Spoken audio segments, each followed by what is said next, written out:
Howdy, folks. Welcome back to Let's Play The Legend of Zelda, The Twilight Princess. I'm Nye, and that's Medivh. Hi, I'm back. So the game is really trying to get my attention. Not only is it dropping stuff from above me, but Link keeps on looking up whenever this stuff comes down, and Midna desperately wants to say something to me. So instead of doing that, let's look up. This is actually one of my favorite mini-boss introductions because of the you must look up to start the boss thing. And thud. I'd make a terrible joke about those lips, but it's probably not appropriate. I can't let's just say legitimately remember how to beat this boss. Let's just say there's a very special kind of woman or man with lips like that. And I believe this guy likes to suck, and I'm not even joking about that. And you know what you do? Use one of those.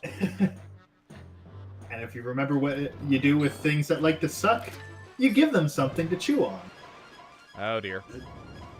Oh dearie mate. You're gonna beat a ball, man. Oh no, that's what you do. Okay. Oh, that's not nearly as fun. No, well, Midna, I was trying to lock onto this, thank you. No, you're talking to me now.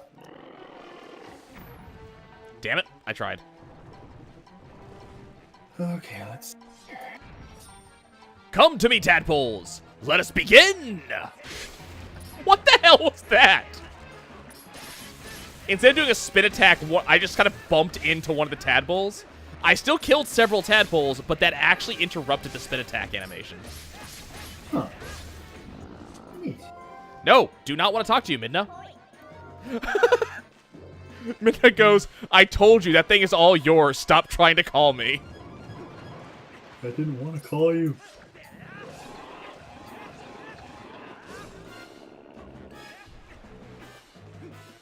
Yeah, what were we talking about last time? We were talking about the end of this storyline. Oh, yeah, that's right. And I think I had just said how in Twilight Princess, logically, the only thing to come after would be Breath of the Wild. Yeah, well, one of my friends, his theory is that this is a little bit of a Final I keep on pressing it. His theory is that Twilight Princess is a little bit of a Final Fantasy VIII situation, in that this is the storyline where Link loses. And at the very end, where Link thinks he's beating Ganon, he's actually taken fatal damage. And he's dying. And he just thinks he beats Ganon, which is why this comes before Wind Waker. Because Ganon is beaten. But we have this is also why Link effectively gets the bad end when it comes to the credits cutscene. Mm-hmm. By the way, we got the claw shot, which Huzzah! Is effectively a hook shot with friends. So this is our dungeon item, and the game has been trying to make it very clear that we'd be getting these by showing us. Excuse me. There we go. By showing us these things right here, these weird red targets. Those red targets are claw shot targets. Wherever you see those, we can reach out and touch someone. Unfortunately, once again, motion controls. Yeah, so going on about what your friend said, that would actually make a good amount of sense, especially considering the fact that at the end of this, there's that weird scene where everyone's like, there's that glowing almost background to it, and it's just headshots of Link, Zelda, and Ganon. Ganon screaming, Link looking stoic, and Zelda looking like she just smoked some of the good stuff. Yeah, that would definitely be an interesting way of putting it. Well, it would also... It would be interesting to go in that direction, because I don't think... This doesn't... by the way, now they want to teach us about this. Oh, boy. Hi, give me your mask. I don't think that this storyline is the same storyline as... Okay. I don't think it's the same storyline as, Skyward Sword. Mm-hmm. Because we have an actual Ganon in this one, whereas Ganon in that one has given up. I think you mean Breath of the Wild. I thought he gives up at the end of Skyward Sword. No, in Skyward Sword, that's the one that's seen as the progenitor. That's where the curse of them always running into each other comes from, because it's before Ganon was a thing. It was when he was Demise, which was essentially the counter god to Hylia. I thought the entire thing there was that, like, at the very end of Skyward Sword, Ganon, like, curses Link and then also becomes, whatever it is, Malice or whatever it is. No, in that case, what happened is Demise he is essentially the god of Malice or Chaos, even, as direct counterance to the goddess Hylia, who I don't know if she was one of like the main three, like Din, Feor, and Nyari. Yeah, I was talking about that in a previous episode, because after Twilight Princess, they basically stopped paying attention to those three. Yeah, like those three are like they're essentially the ones who created the world itself. But when it comes to actually like guiding the world, that was Hylia and Demise. And how it goes out is that in the case of Demise, what ends up happening is he fights Link within his own realm, his version of the Sacred Realm, which it's nothing. It's an endless lake essentially that they can stand upon, where he controls it all. Like, you can't even use your Skyward Strike because it's his realm. You have to essentially hijack his own power to defeat him.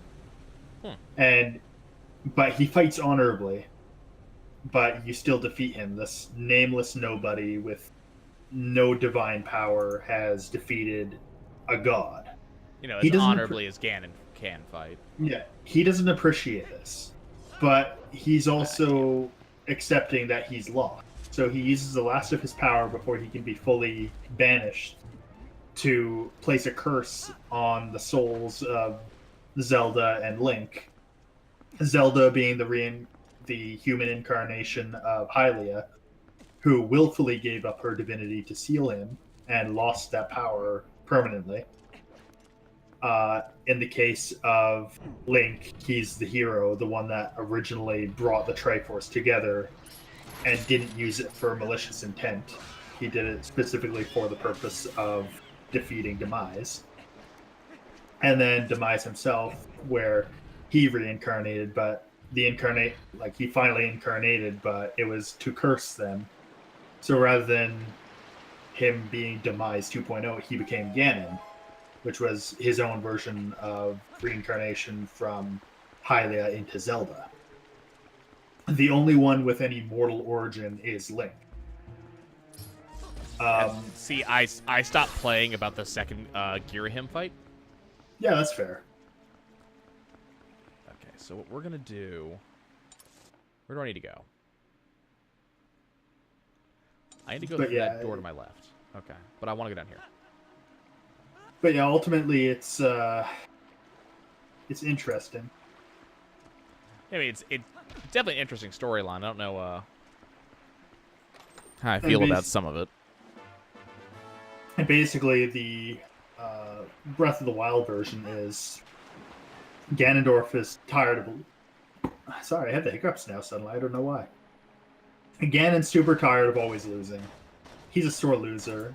His incarnations have always been raised to be like, I am the god of my people. I'm the only male born once every 300 years. Yada yada yada. No one cares. So step one is teach Demise exactly how biology works. We already have a problem.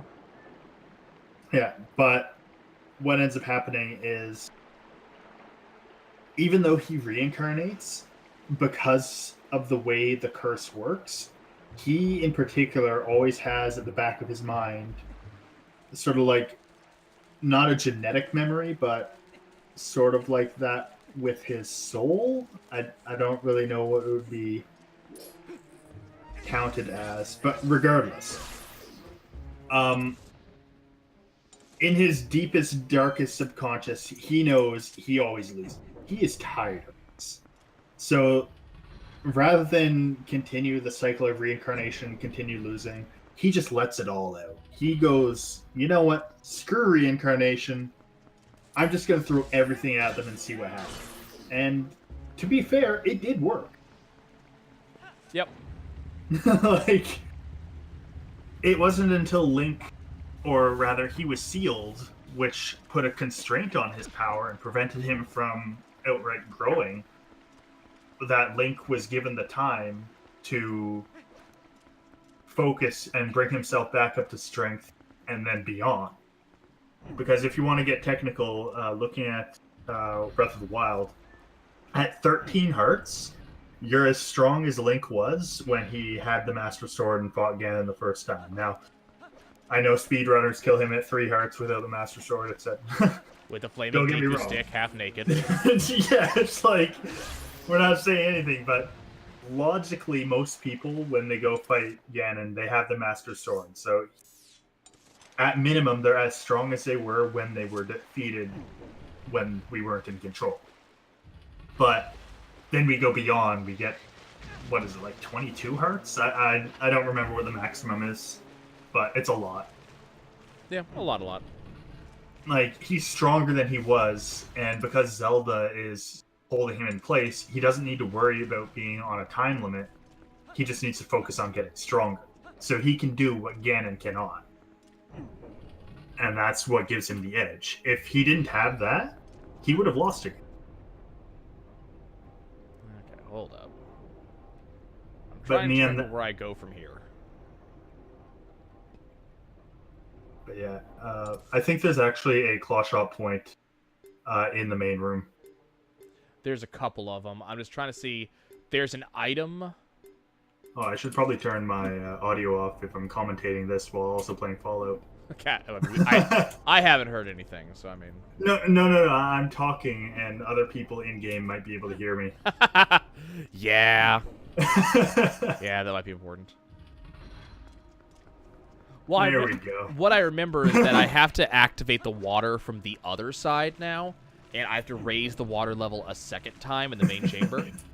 Yeah, I was heard. Someone gave me a thumbs up.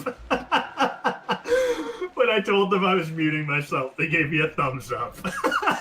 Well, screw you. I didn't want to talk to you anyways. Oh, but yeah. Yeah. In the end, what I was saying, though, is that when it comes down to it, Ganon's always lost because he always fights on his own. It's always 2 against 1 versus him.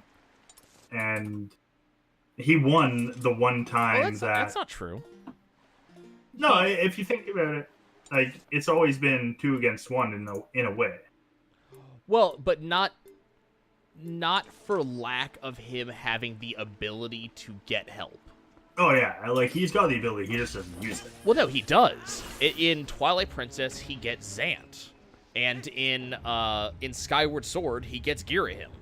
Like, no, yes and no. In the case of Girahim, he just, you know.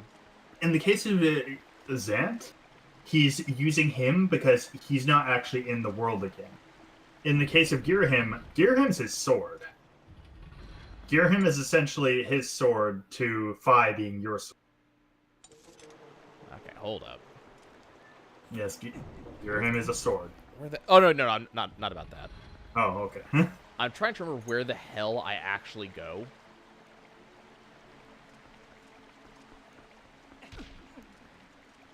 Because I keep on running into doors that I cannot open right now. Oh, that room with the lizard guy, wasn't there a thing? Here it is. This is what it is. Okay. Oh, okay. It's this. Ah. I could have... Oh, did not want... I could have... Hey, I have water. Oh boy, water. Now, it's activate this, but I completely missed it the first time I went around. Because I thought there was a handle there. Gotcha. So this allows the water to come down, which is what the game was trying to show me in a cutscene a few moments ago. I will say one thing I really dislike about Twilight Princess, there's no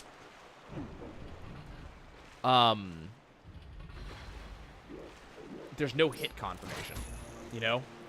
Like, Yeah. there's nothing on Link's side that shows you got hit apart from the health loss. Like, he doesn't stagger. There's not really a sound. So I keep on taking hits, and, you know, I notice it now, but when I started, I didn't notice it because, hey, Link didn't move. That's fair. Okay, where's my...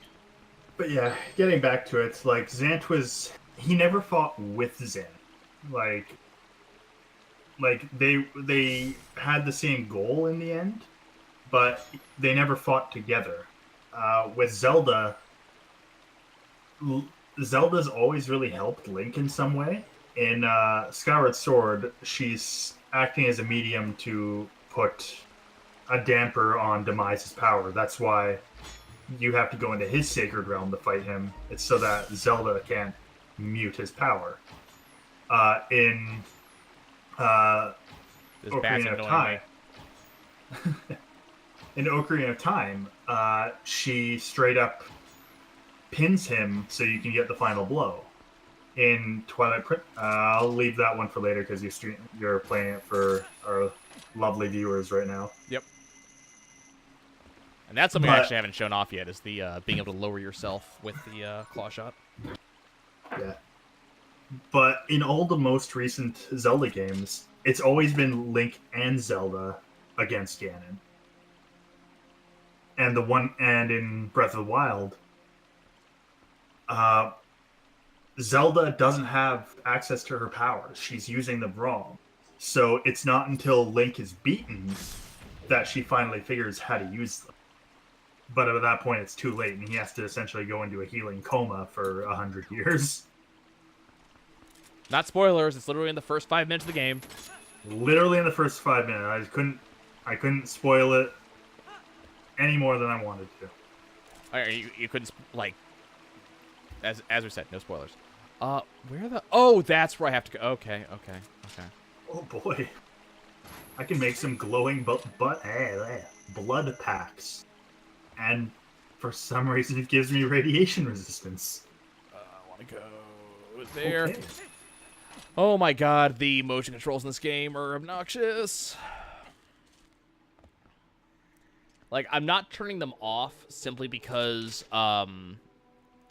they do actively make... Come on, a little left. There we go. They do actively make aiming a little bit faster for when you actually need it. But god damn, the motion controls are obnoxious sometimes. Okay, where am I going now? I'm going here. There we go. Okay. We're done with this room for a few minutes. I do like that almost all of the dungeons are effectively...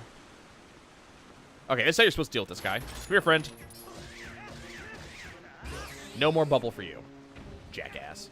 But I like the bubble. Okay, what do I have to do? Is there a stalactite I can pull down? Yes. Okay. I do like that the dungeons are, you know, kind of average out, you know, about an hour long. Yeah. It's convenient. Who's on this side? Hello, Tektite. Go away. Have you watched all the Link to the Past and Metroid randomizer run? I've seen the fusion runs as well. I haven't seen the Fusion run. I have to go look at that because I actually really enjoyed Metroid Fusion. No, not like that. I mean, where they have... Where they do both, right? Where they go back and forth? Yeah. Yeah, that's what I was talking about. Yeah, those are crazy. I tried it once and I got stuck at one point because I couldn't do the... I can't do the jumping morph, where to get out of the... I believe they call it Alcatraz. But right after you get Bomb Chorizo, you have to jump out if you don't get bombs or power bombs, and I can't make that jump. I'm not good enough. Yeah, for me, I actually never played Link to the Past or Metroid. I grew up that on Super Metroid. Metroid. So I didn't have a Super Nintendo. I had a regular Nintendo, and then I got an N64, but I never had a Super Nintendo. So I didn't get a chance to play those. I've been meaning to, play them eventually. Mm-hmm. So I'm enjoying watching like the randomizer runs because that is something I would legitimately do and have fun with. But I just don't have the game knowledge enough to do it. I'm going to have to do a Zelda playthrough in the near future so I can start doing Zelda randomizers because that looks like the one that I would have a lot of fun with. Like, the biggest difference is that with Metroid randomizer, like, just core randomizer, all that they do is, like, everything's shuffled around, yes. There are a total of 100 pickups. That includes majors and minors. But major items are all shuffled around within that pool. Minor items, like, you can get a super missile or a power bomb where you would usually get regular missiles. But if you're getting Morph Ball, you will always get Morph Ball in the first two openings. But for the second one, you might not get an energy tank. You might instead get, let's say, a screw attack, which is ridiculously overpowered for early game. Yep. Or you might get space jump, which completely negates the ability to, or the need for high jump. Although, what a lot of people don't tell you is that space jump is a lot easier to use if you have high jump. Yeah, I was seeing that. Did you happen to see the GDQX run? Yes. Oh my god, that was amazing. With the boots that just took forever. Yep. I felt so bad because I've been watching so much Link to the Past randomizer, and I've been watching a lot of Andy because he tends to be really good, and I felt so bad over that too. Because they do the randomizer tournaments all the time, and he does very well in most of them. So to see him have that trouble, that hurt me to see him have to deal with that. Oh my god! It does keep things. Words. How do I even? It does shake things up though, and it keeps people from getting complacent. It just goes to show you can be the best in the world at something, and if one little thing screws up, it throws off your entire rhythm. Well, it wasn't just one little thing. He made a conscious decision to skip a treasure chest because he thought it wasn't necessary. He thought he was effectively in go mode, and it turns out that treasure chest was the one thing he needed. Yeah. So, I don't think complacency is a thing. I think it was just that was not good.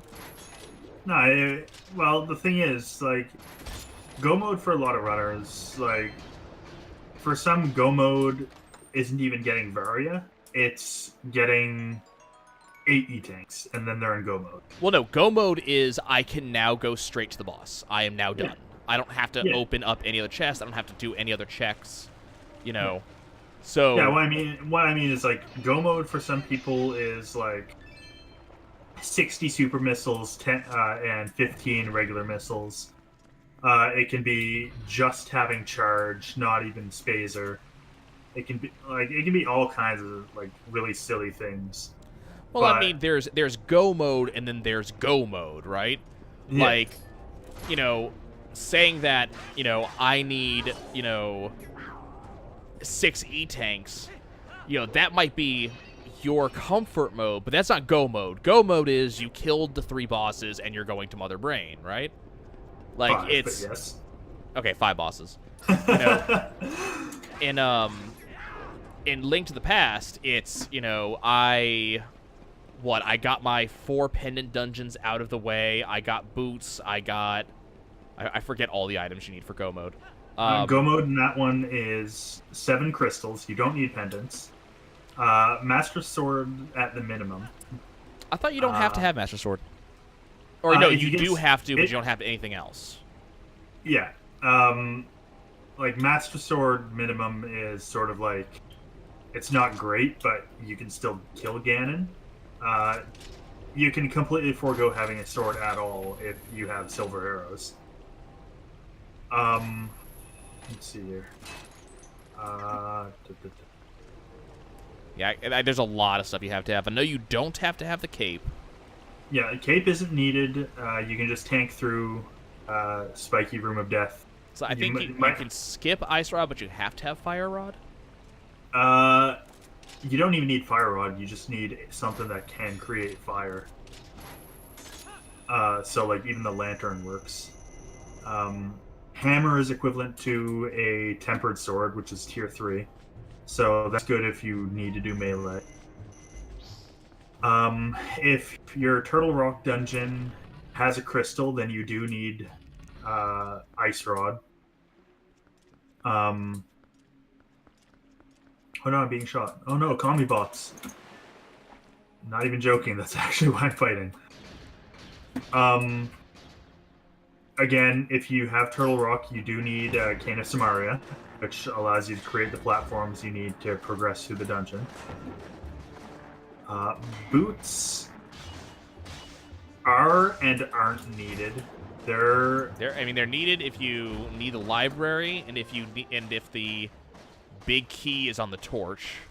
Yeah. Which is why he had trouble. Because his big key was on the torch. Yeah. Poor guy. And I love how weren't they talking about that too? Like, how likely it was to need... No, they weren't talking about boots. They were talking about something else. I think they were talking about Fire Rod. Yeah. But yeah, like, Go mode for a lot of things is all dependent on, like, how your seed is looking. But generally, if you get a basic spread of things, then you're okay. Like, Super Metroid, if you have 8 energy tanks, you don't even need to worry about getting any suit. You don't even need high jump. You do need morph. Speed booster is nice to have, but again, not required. Reason being is it just helps you move faster and it gets you through shortcuts. However, if you're doing suitless lava dive, it's unneeded. God, watching Oats and Goats do that over and over and over, his health goes so low. Yeah, you actually don't want speed booster if you're doing your suitless lava dive because it lets you get your it lets you get a morph ball bounce, which prevents you from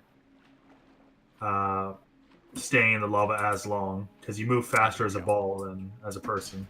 I assume it's because of lower liquid resistance, but I'm sure they didn't program something so technical into Super Metroid. There is a bomb fish attacking me. I don't even know that was a thing. Going. But yeah, it's pretty brutal. Okay, here we go. If you're doing suitless Meridia, you absolutely need either Spring Ball or Grapple. Spring Ball is better, in my opinion, because it lets you do Spring Ball jumps. And those are a lovely thing if you have a habit of getting stuck at bottom of pits.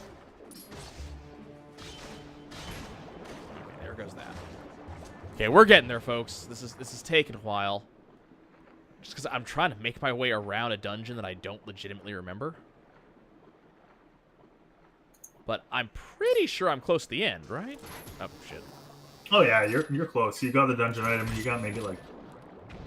I'm trying to remember. I think this room I'm going to right now might legitimately be the big key. I believe so, yeah. Come on, you. There we go. Unfortunately, I do not have any potions. I'm a little bit wary of going to the boss right now. I might Uku out, go grab a potion, and come back. I mean, like, that's one nice thing about Zelda. You don't lose progress if you step outside. Well, as soon as I get the big key, especially in this dungeon, it's not even a thing, because you just walk out. Because, you know, going to the boss is... literally right there in the front. Yeah. Wow, that fish did things. Violent things. I mean, okay, that is the big key. Okay.